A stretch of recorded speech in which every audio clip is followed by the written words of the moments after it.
It's not easy being the champion. And as you guys well know, I got my belt right here for being the Money Podcast, the best. It sure would be nice to talk to another champion right about now. Shazam! Champ. We're making it happen. We got a champ that I just willed, who just appeared on my computer. Blake Bilder. Blake, you are a stud, and I am like really, really excited for your upcoming bout, CFFC 107. You're fighting a big, scary Brazilian dude, Regivaldo Carvalho. He looks scary. He looks nasty. How excited are you to get locked in that cage with another animal and to prove to the good people how much of a savage you are?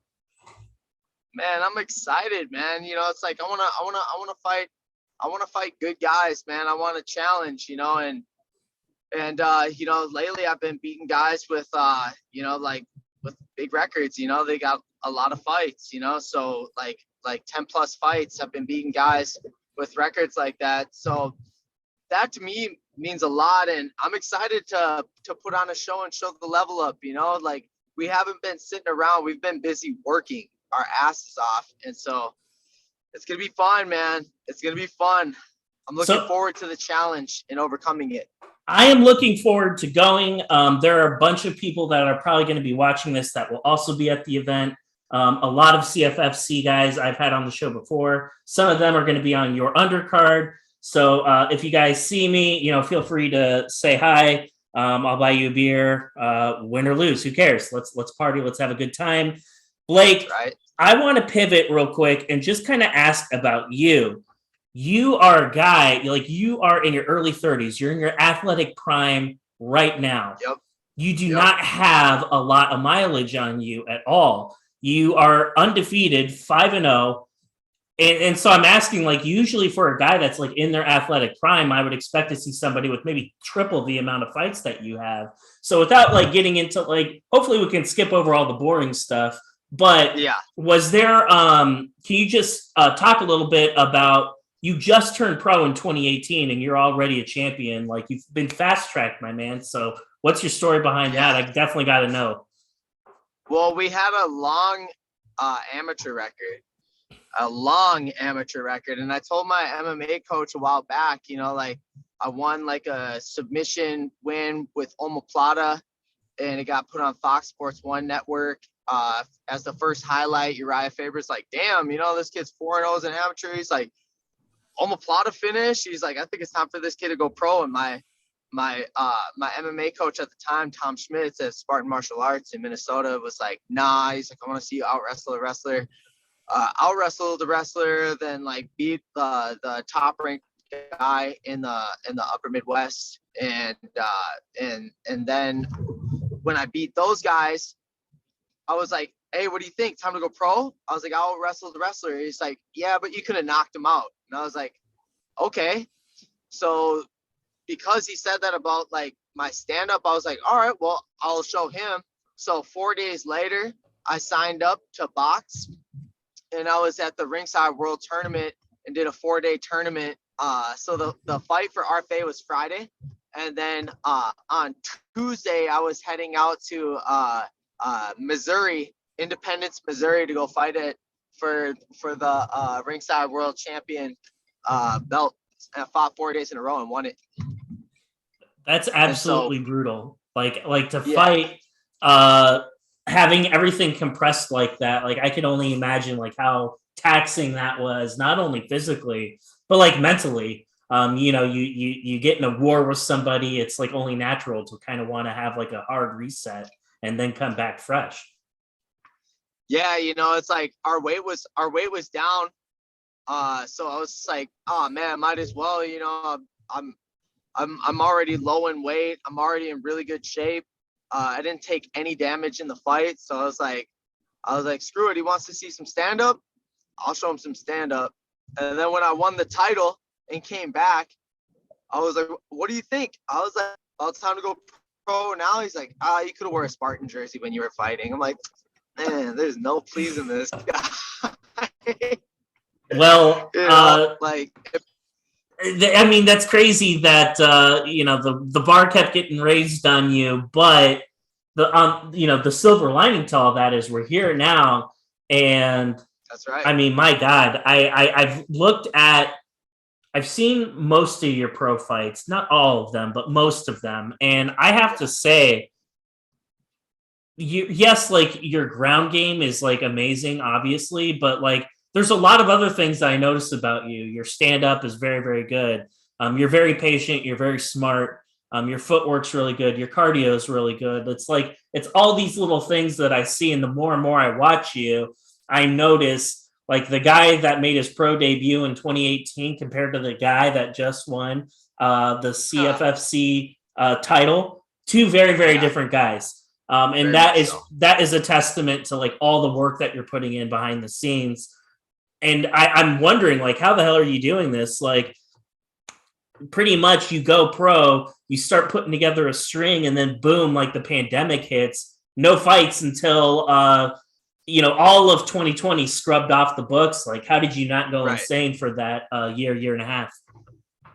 Yeah, I mean, we just took that time to like develop, and then like during that time, I used to cut a lot of weight, and it was having like adverse effects in the fight, like the fight with Julian Baez, the fight with Matt Gomez, my first two fights, like, man, I was not feeling like great in those fights, but now my nutrition is locked in, man. Like, I'm dialed in. I know my body. I feel good in the fights. Like, I wasn't getting tired at all. No adrenaline dump. And so it's just like understanding self and like getting better with myself and just understanding like how my body works. And now I feel like I've like, opened up my third eye, had a spiritual awakening, and man, like when I tell you I'm on a different level, like I don't think any, like, nobody's gonna really understand until they see the fight. Mm-hmm. Like the footwork and all that you saw, like I feel like if I was a video game character, I feel like my stand-up would have been like maybe like a 63. And I feel like right now my stand-up striking is probably at like a 97. Nobody knows, because I literally put on like the worst performance of my life in my last fight, which is like I'd be excited to fight me too if I saw that performance. But I think everybody's going to be really, really shocked at the way things have changed. Even like it's just my whole flow, my grappling flow, my eyes, my fight IQ. I've always been cerebral, but it's just on a completely different level. I mean, we are locked in.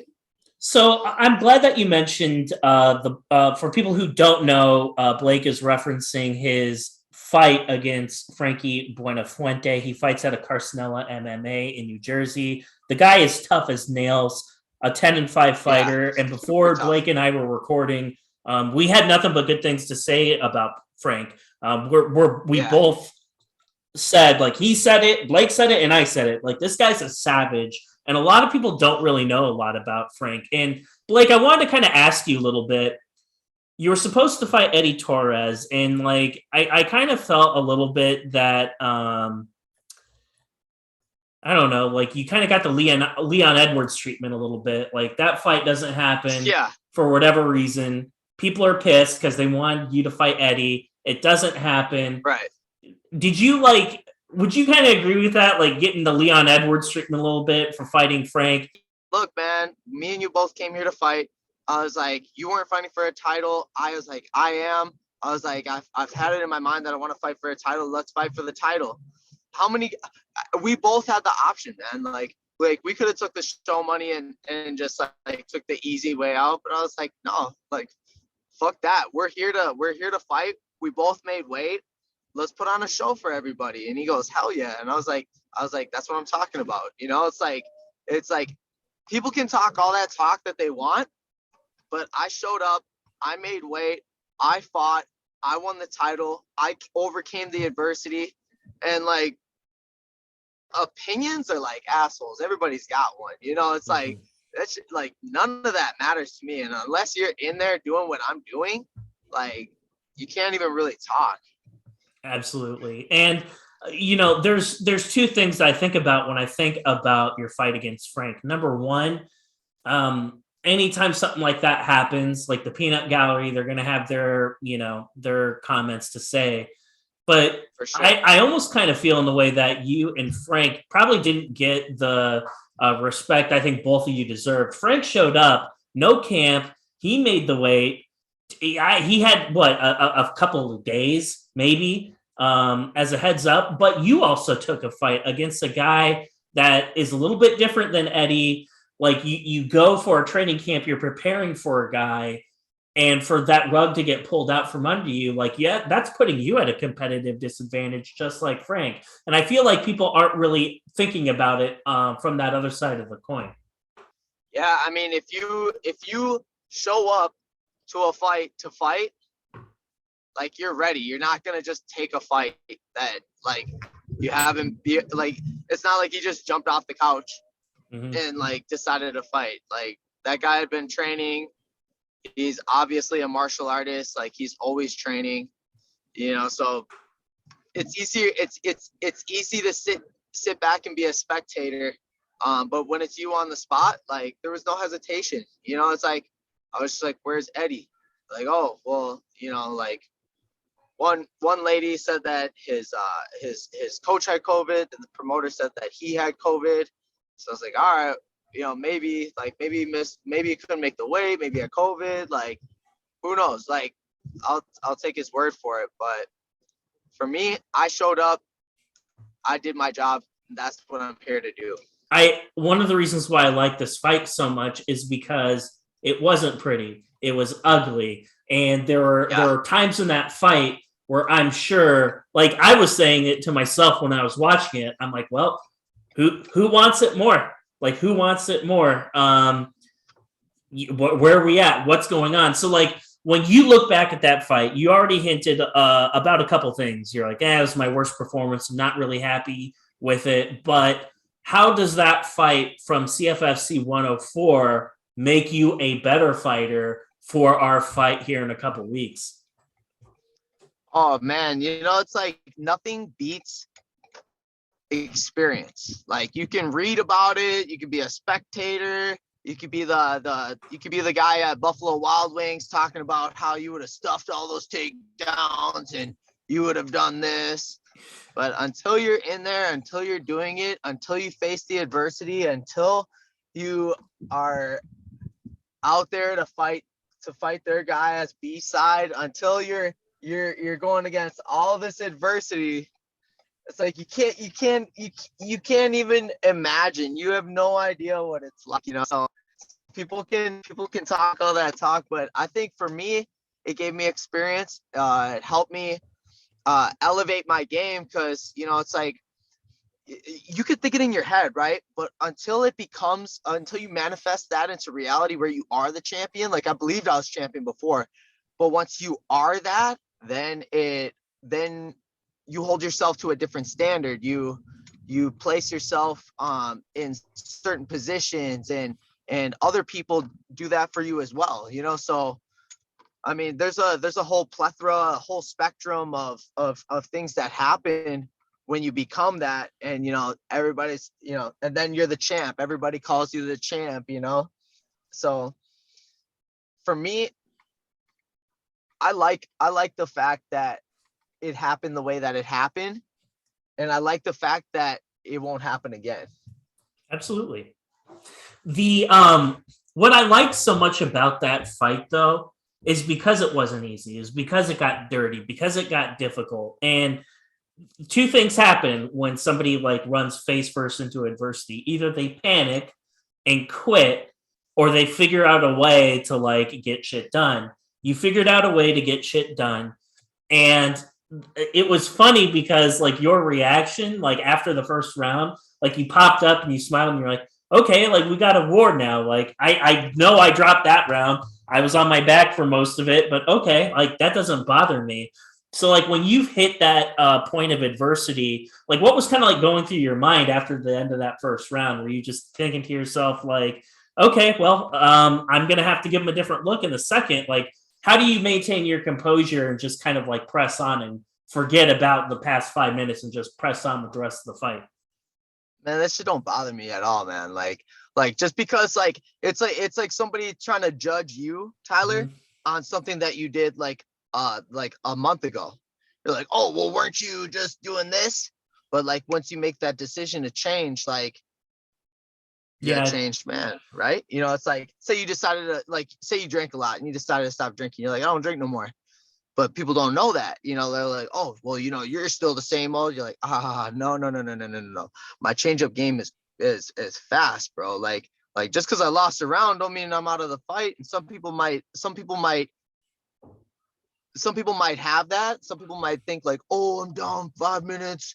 I'm down a whole round. Like fuck. Like for me, it was just like, I was like, yeah, that shit ain't gonna happen again. Like, man, like I'm just getting warmed up. I wasn't out of breath. I wasn't hurt. Nothing bad like really happened to me in that round other than getting held down and controlled. But I felt calm, cool, and collected, you know? Like if you don't, it might not be the right sport for you. You know, I could be getting my ass kicked. I'm like human Rocky, you know? It's like I could be down the whole time. And like I'm still coming at you. I'm still coming forward. Like I don't care about where I'm at. All I care about is winning. And when we got into the second round, was part of it, like, I'm curious, because now that fight's in the past, so I don't mind asking you about what was going in your mind, because you're not going to replicate the exact fight. That fight is done. Every fight's very, very different. Was part of your game plan going into the second, like, I'm going to catch him. Like, this guy's going to, like, want to get in my full guard. I'm going to catch him. I'm going to choke this guy out. I'm going to, like, give him what he wants at first. And then when it's too late, like I'll have already set it up and he'll be fucked. Like, was something like that going through your mind, like when you're going into the second?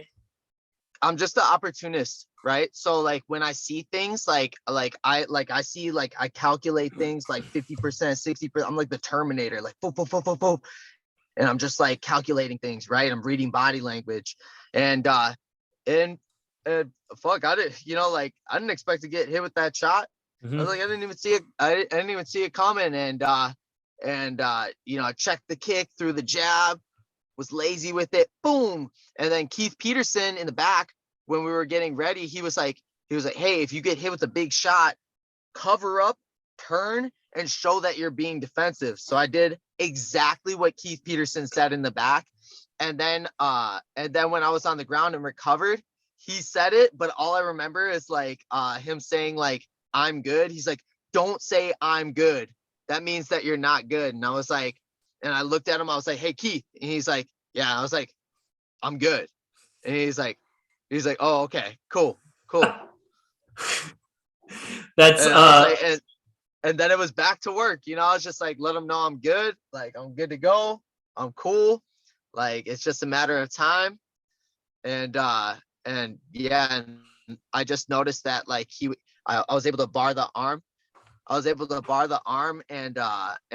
just sneak that around and get my leg around and hit that triangle. And once you put up that triangle, did you know it was over? No, because I was like kind of upside down and like I was like trying to find my place. But once I grabbed my ankle and I felt his tricep on my inner thigh, I go, oh shit. I was like, I locked it. I was like, damn, okay. And I knew from then. Yeah. And then once I locked it in, I was like, this is a wrap. But you know what's funny? His corner is really smart because his corner said 5 seconds. They go 5 seconds. And I was like thinking in my head, I go 5 seconds. I go, fuck. I can't finish this in 5 seconds. And I was like, damn. I was like, well, I'm gonna just squeeze as hard as I can and like as long as I can, and like maybe scare him before the round ends. And he was like, and then 5 seconds goes by. I go, oh, it's more than 5 seconds. And then I felt him go limp, and because I felt him tapping, and I told Keith, I go, yo, he's tapping. And he just kept looking at me. So you'll see me, if you look back at the video, I shrug my shoulders, grab his head and pull him down as hard as I can. And then he went out. Wow. Well, yeah, because you choked him out at around like 4:30. So you had another 30 seconds. So yeah, that is actually pretty smart because his corner was smart. They were yelling out good stuff to him. I'm not surprised. I know the people in that gym pretty well. I do know the coach. I do know his coach. Very smart. Very, very smart guy. Let's talk a little bit before I let you go. Our bout coming up, 4:15. That's only in a couple weeks. It's like right around the corner, and quick turnaround. We just fought in December. You're back out in April against another tough, scary dude. Carvalho, he shows up. I don't know a whole lot about him. I've seen a couple of his fights before. He fought Jay Perrin, who recently got called up into UFC. He lost against Mo Miller, who's a pretty solid wrestler. So he hasn't fought in chumps. He's got some victories over some decent guys. I think it's safe to say, like Tyler's opinion, I'm not speaking for you, Tyler's opinion, I don't think he's fought a guy who's quite at your level, though. So I was a little bit surprised from that aspect. Like, I understand from his standpoint, like, he's got to take the fight. It's a big fight. Like, he'd be crazy to not take this fight. I just think for him and me trying to be analytical here, looking at this, I'm like, oh shit, dude, like there are levels to this game. I don't know if you're quite ready for that because 7-3 is one thing, 6-4 is another, dude. I'm telling you, bro. I'm telling you. Just wait.